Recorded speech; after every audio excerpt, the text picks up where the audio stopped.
This is Marketing Jam, a show featuring the brightest minds in marketing. Let's talk about SEO quickly.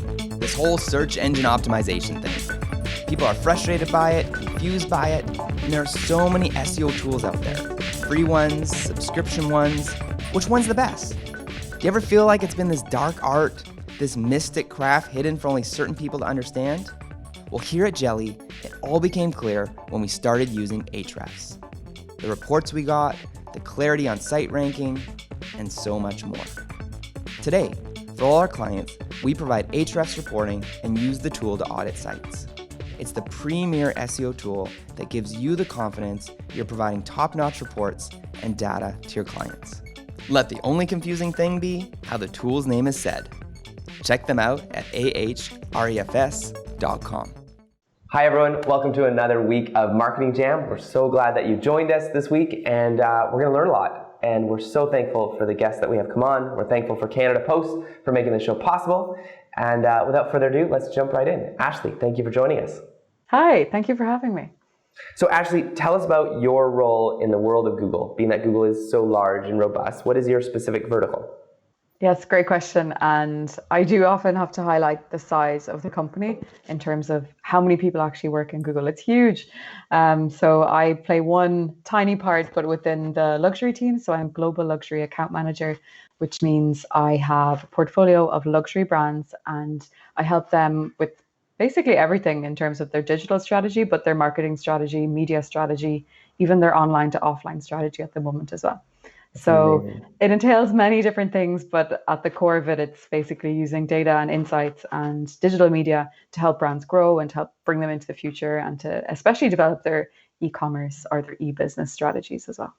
It's amazing. So how does someone like you get to a role like that? So I've always been really interested in tech and in luxury. So kind of the meeting of the two of those is where I really wanted to work. And for the past, I guess, 7 years, so before I joined Google, I was working on the retailer side and on the brand side. So I started with a startup called Monnier Frere. So they're a pure player, 100% online, luxury brands basically being delivered all over the world. Really great site, kind of France's answer to Net-a-Porter or Matches Fashion. And after 2.5 years working with them, I joined LVMH Group. So they're the biggest luxury group in the world in terms of the amount of brands, in terms of their sales. So they have everyone from Louis Vuitton to Dior, but they also have alcohol brands. They've got Veuve Clicquot, Dom Perignon, but they also have jewelry brands. They've got retailers. So they own Sephora, for example, which a lot of people don't realize. And after spending some time in their digital team as a digital analyst, working on multi divisions, I joined Dior.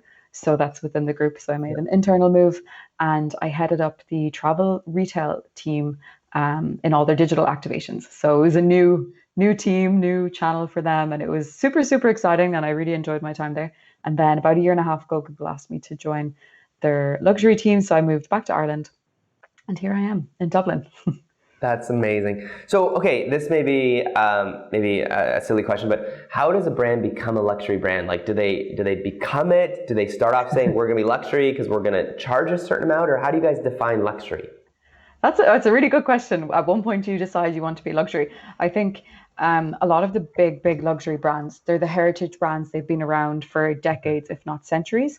And when they started off, a lot of them, they weren't saying, I want to be the next luxury brand. If you look at Chanel or if you look at Hermes, especially Hermes even, they were an equestrian brand, working with leather goods. So a lot of them evolved. Dior as well. He was a perfumer at heart right from the beginning, and he wanted to create beautiful garments for women. But they never started out saying, I want to be this big global luxury brand, at least the old heritage brands in that case.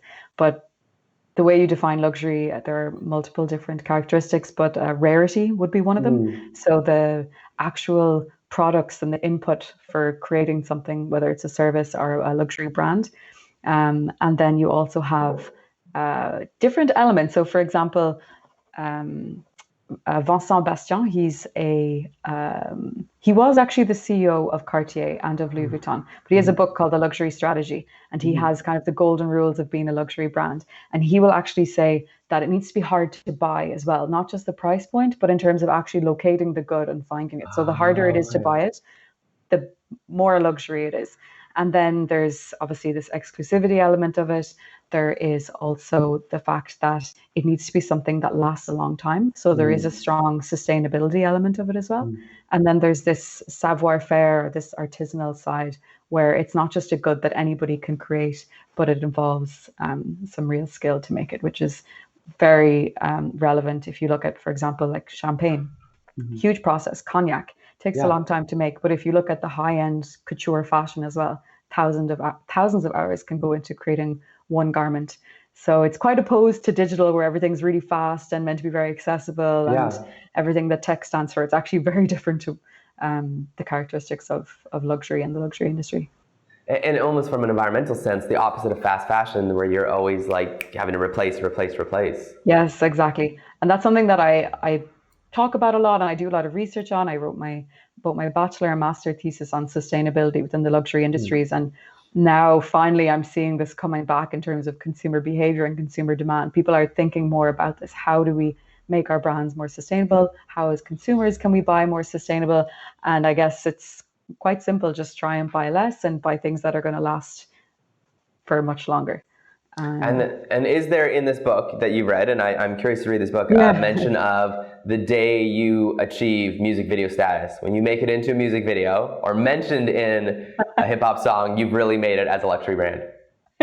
No, actually, it's not mentioned in Really? it, but it's something I actually had Vincent Bastien as a professor, and it's something we did discuss in our classes because there's a huge crossover between music culture and luxury as well, especially like in everything, not just clothes, but also with alcohol as well, with watches, with jewelry, cars.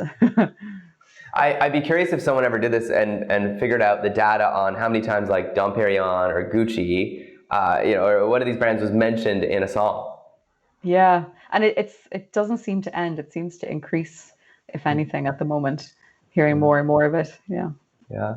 So for you, trends that you're seeing around the world, you have this amazing vantage point. I feel like you're on this top of this beautiful lighthouse or this castle that you can see the world and see the trends. And so what are you seeing right now, and what are you seeing that people should be watching out for? So, well, one of the biggest trends in the last few years within luxury, especially if we're talking about luxury consumer goods, so fashion and beauty, has been sustainability. Especially within beauty, we see a big move towards vegan beauty, clean beauty, even in terms of the packaging, even in terms of the way that we will order or the way that we'll receive the goods as well. So all along the logistics and of the supply chain. So that's been really interesting, and that's obviously fantastic for the planet and for people as well. In terms of fashion, the current context has really, I think, impacted the fashion industry in ways that we can't even imagine. So, for example, collections that weren't completed or that weren't finished, studios that were closed. So I think the next months are going to be really interesting to see what do brands do if they have stock that wasn't sold, and if it doesn't make sense anymore in the current season. For example, if you have spring, summer stuff that didn't move or wasn't completed, what's going to happen? Will that be recycled? Will it be upcycled? Will it be reused? Will they keep it and sell it next year? I think that's something that everyone is waiting to see what happens.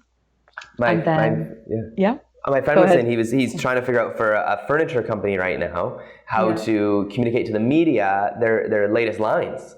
And so he's figuring out, like, do we do it over Zoom and then we mail out fabric swatches and then the media can look at it over and then feel the fabric swatches? Or how do they do that? It's such a wrestle now. Yeah. So that was the next thing I was going to say. The big trend that we're seeing is, and I've been working on projects in this area, so it's been really exciting, is actually the digitalization of fashion shows. So it's going to be something that impacts most industries. If you need to showcase an actual physical good, how do you do that?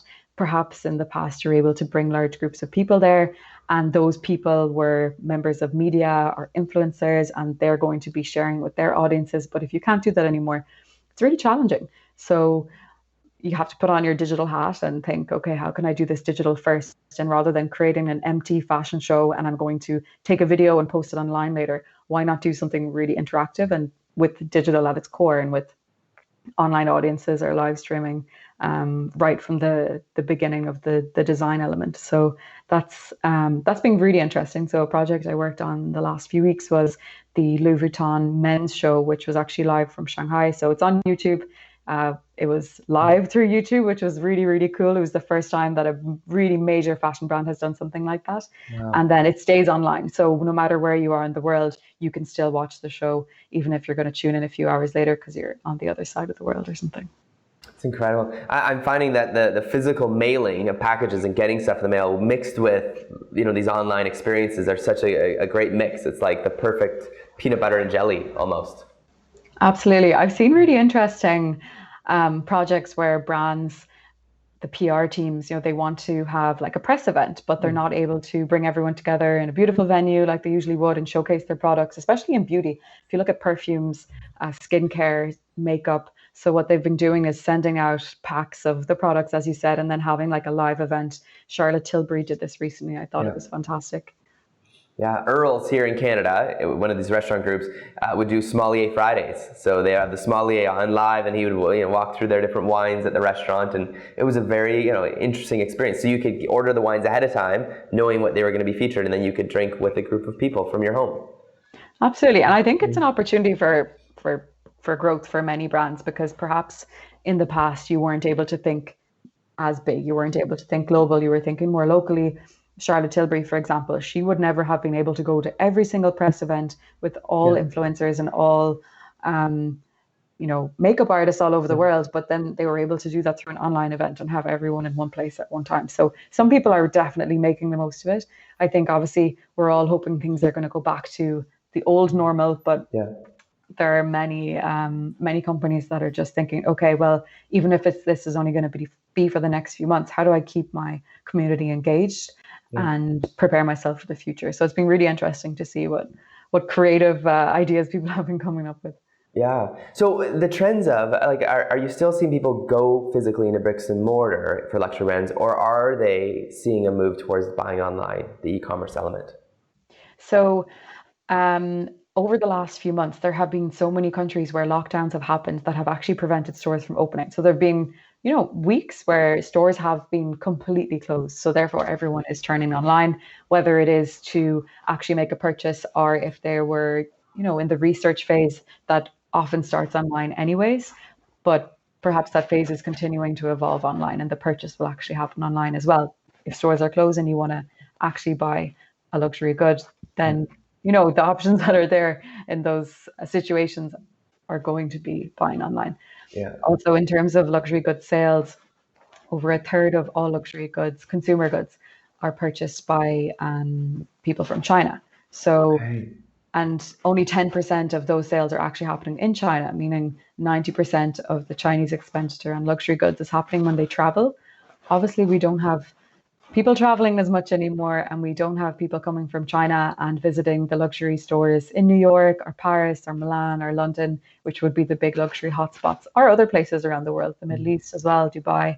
I'm sure in Canada you've got super shopping experiences too.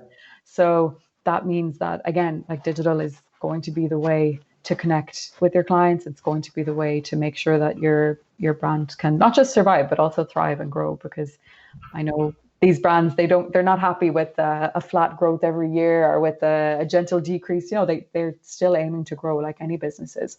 And therefore, historically very traditional, very brick and mortar focused industry is moving more and more online. Wow. I got a pair of shoes I ordered here in Vancouver. These great Vessi shoes that are waterproof. Sent me an email recently of their newest shoe, and I could try it out by downloading a snap filter. And so I clicked the button, and it was a filter, and I lifted up my feet, and it covered my feet as I'm lying on my couch with their Vessi shoe. And I could change the color, and I could look at it from the side. Yeah, it was fascinating. It's great. No, I think leveraging augmented reality, virtual reality, like these are all, in the past it was for fun and it was to make a buzz and it was to be innovative, but now it's actually how you're going to try something on. If you've decided, actually, I really like shopping online and I got used to it in the past months, or if you're just not comfortable going into stores, then it's definitely worth, if you're a brand, investing in at least exploring those areas and seeing what works for you and what works for your consumers. And you can always, recruit new consumers by taking on these innovations, because people be like, wow, I love this. And maybe they wouldn't have heard of the brand before, but because of the buzz you generated, they're going to discover you. I'll discover you through Snap directly as well. Yeah. So you've mentioned one book so far. What are some other kind of resources, books, magazines, maybe e-newsletters? What are you reading to get kind of inspiration, ideas, and data? Great question. So obviously work at Google, so I'm looking at our different internal platforms that we have every day and basically keeping in touch with all of the brands that I work with. So on a daily basis, I'll be speaking with the different brands that I manage for Google. But then in terms of, what else is out there, every day I read the Business of Fashion newsletter. So BOF, they've got incredible insights. Because China does have such a big impact on the luxury industry as well, I'm always looking at what's going on over there. If something changes in terms of consumer behavior in China, it does impact the industry.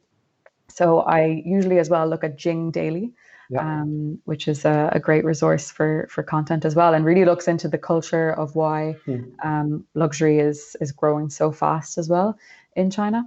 And then I think, there's like so many different influencers within the industry that are great and that are always sharing. So Derek Blasberg, for example, so he's head of beauty and fashion at YouTube, and he's great. So I follow him online and always see what he's up to, because he's always like ahead of the trend, it seems.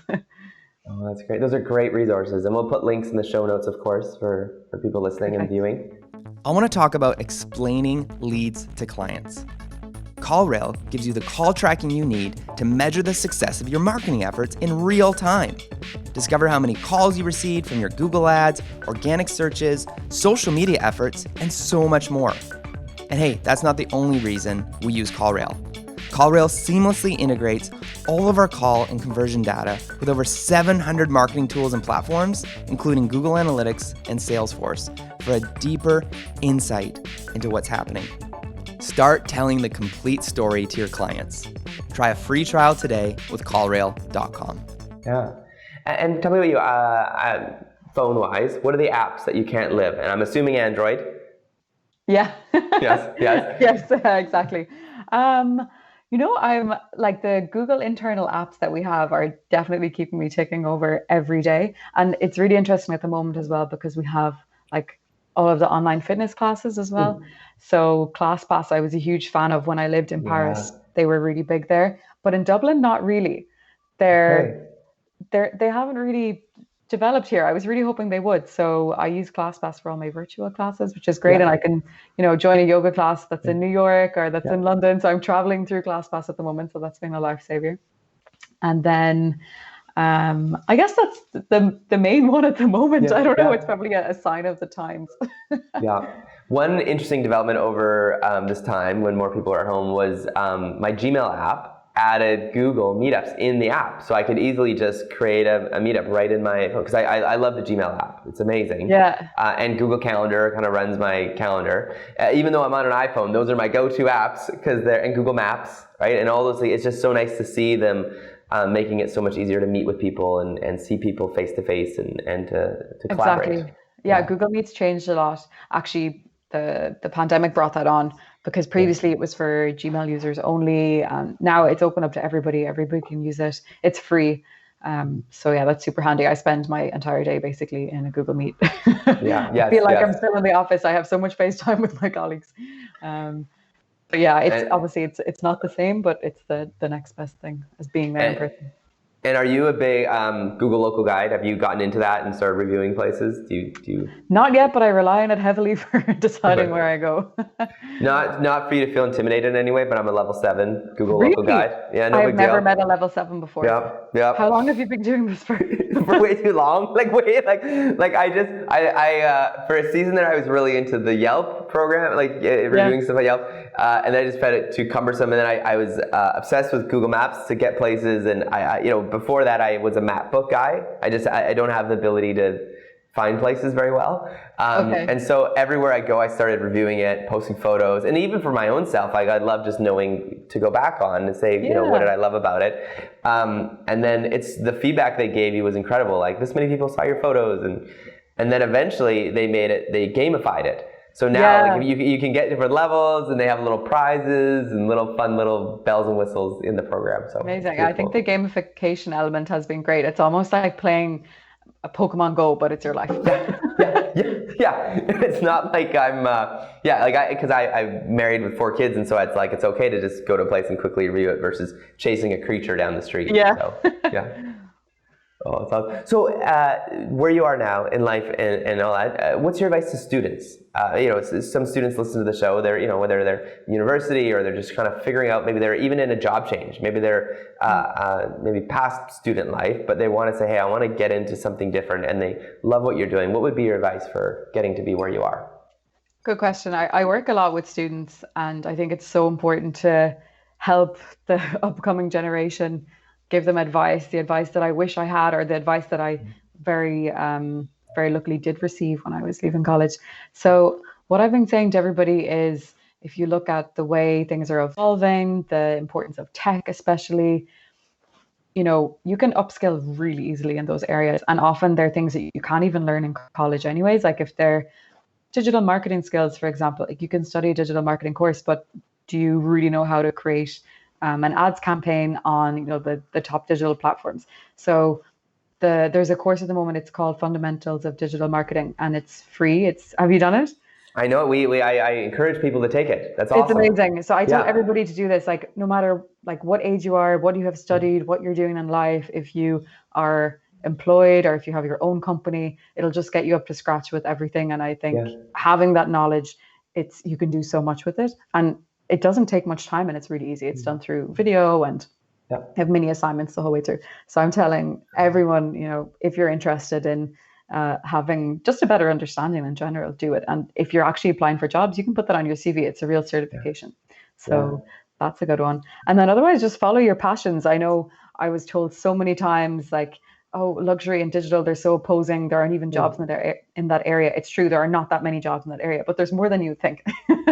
And if you're, determined and if you've got the right skills in place and if you've got the drive to do it, then you can definitely get there. So no matter what it is, even if it's super niche, like the world is so connected now anyways, and especially if everyone's doing everything from home at the moment, there's nothing to stop you. You don't have to think, oh, I need to move to X, Y, or Z city to make that happen. People are doing everything from everywhere at the moment. It's amazing. We in Canada, to get into university, you need to have a second language up to grade 11. And so we talk about this new collar workforce, not blue collar, not white collar, but new collar. I encourage everyone to get your second language, like in Canada here, and let that be your Google Analytics. The Google Analytics course. And so for me, when we look at a resume, when we get people come in, I always look, do they have their Google Analytics certificate? And Google's done an incredible job creating all these amazing certificates that are all free, that are all online and available. So huge fan. That's interesting. In Canada, you have to have a second language. So what's the most common second language that people have? Is it French? French in Canada. French. Yeah. Okay. Yeah. Makes sense. Yeah. So tell me about Google Trends and maybe how you use it and maybe how other businesses could be using Google Trends to help benefit their own business.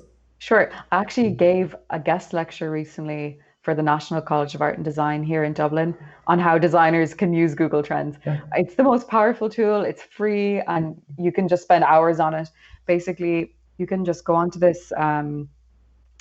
site and you can look up anything under the sun that you're interested in. You can, for example, as I did with the design students, we were helping them try and figure out what would be the materials that people were interested in, what would be the colors, the shades, and where the people that were interested in that, where were they coming from and what were the other things that they would be also interested in. So we searched, for example, sustainable materials, and then we would search organic cotton, and then we would find out where that search was growing, who was looking for it, what else would they likely be interested in. You can compare as well. So everything is indexed. So you can put in, 2 different things that you want to compare, and they will show you over. You can pick of all time if you want. You can look at the last month, the last few months. It's up to you. So it's a super, super powerful platform, and it shows you where you are in terms of your competition, if you're interested in comparing against another company or another product, or you can literally search raw materials. There's no limit to it. Sometimes we find there's like really funny, explosive searches going on, usually related to things happening in pop culture. So on the homepage of Google Trends, they'll actually show as well per market what's going on and what's changing and what's really trending in terms of like what people are actually looking for at the moment. So we saw obviously, in the first weeks when people were working from home, trying to figure out how to entertain your kids, trying to figure out how to reduce the noise, especially if you're living in an apartment in Europe. Some of our apartments are very small and you're kind of not expecting to be spending much time there. So there's a lot of how to and DIY that's been rising like dramatically over the last few months. So yeah, I really recommend to try it out. And you can use it for personal purposes, you can use it for your business purposes. There's a lot you can do with it. There's nothing more telling about a person's interest than their search history. Yeah. Imagine if that was all made public to everyone. Wouldn't that be interesting? Wild. And what about Google Alerts? Do you encourage people to use it? Or are you finding some benefit to businesses? Yeah, I think like if you're able to be on top of the news and on top of information, especially if it's things that's going to be able to help you be more reactive or more proactive, then absolutely use it. Again, these are free products that are available for businesses or for individuals to avail of. I found that my Google News, I love Google News, and I have it built within my Chrome setting, so it pops up when I open Chrome. Okay. It actually makes the news though to my benefit. Like it knows that I like The Office, knows that I like Rick and Morty, and it starts feeding me news about those topics. But then it also gives me what's happening in the world. But it's been interesting to see. It's like with YouTube notifications as well. Like it's great because as soon as like one of my favorite artists releases a new song or a new video, you get the alert straight away. So you're going to be straight on it. Or for live content at the moment, which is great because you can set reminder for live content at the moment. So if you see, there's going to be this concert by one of my favorite artists, you can just set your reminder and then it'll actually email you as well. Yeah, I have it. My Spotify does that for me. It tells me when an artist that they know I listen to a lot is doing a show. It'll message me. Yeah, it's wild. One of my favorite bands I love and listen to is from Dublin called Wren Collective. So if you ever had the chance. Wren Collective. Okay. Yeah, I'll have to check them out. I don't know. They're a great band there. Yeah. So any other advice, insights to the luxury world that you're kind of finding fascinating or kind of fun tidbits that you'd like to share with the world? I think, when people look at the luxury industry, they're probably thinking literally of the brick and mortar stores and of those storefronts that you see. And, we all have that image in mind of the Chanel store or the Rolex store, this kind of stuff. But there's like the industry is changing massively. They're finally having this digitalization or this digital transformation that happened to all the other industries in the previous years. So they're a little bit late to it, but it's normal. As we said at the beginning, the values of technology, which is really making things open to everybody and fast. It's all about speed versus luxury, which is very slow and it's meant to be exclusive and rare. But now luxury and tech are becoming friends in many ways, and they're starting to benefit from each other. So I think there are many new things that are coming up from brands. If you look at the likes of Stella McCartney, completely sustainability focused, but again, a luxury brand. How is she doing that? It's through technology. She has the equivalent of a blockchain on all of her garments. So she knows, where everything is coming from. For example, she will know if I've got this type of cotton in this product, she's going to know exactly where it's coming from, who's been working on it. So I think that's going to be really the future of at least of luxury and of high-end fashion, because they want to tell the story of where their products come from. They're proud of it. There's a great story to be told, and everyone along the supply chain is being looked after and being taken care of properly. Patou, Patou, they're a French fashion brand, perfume brand as well. The fashion house was closed for many years. They just reopened recently, and they have a QR code on every garment, and you can scan it and you can get the whole story of the item of clothing as well. So I think this merging of fashion and technology is going to help many different causes, sustainability being one of them. And hopefully it will bring more awareness as well to the fact that luxury industry, it doesn't just mean goods that are out of reach for us, but actually it's goods that you're going to keep for a long time, that you're going to care about, that you're going to repair if they need to be repaired after many years, but that you definitely won't be throwing out. And I think that's in line with the way people are looking to move forward as well in terms of their responsibility with the environment. So it's amazing. I remember there was an activation in Vancouver here for Hermes that you walked in and they actually had an artisan making one of the scarves. You could watch him do it. They flew him in from the headquarters and where they make these, and then they had examples of scarves over the years that were still in beautiful condition. And it was Absolutely. it was amazing. Yeah, you hand them down to your children, to your grandchildren. They're kept for generations. An Hermes bag, it goes up in value actually, so they're a great investment. Yeah. That's good to know. Good to know where to invest in if you're going to invest in clothes. They're really hard to buy because they're super luxury, so they have that.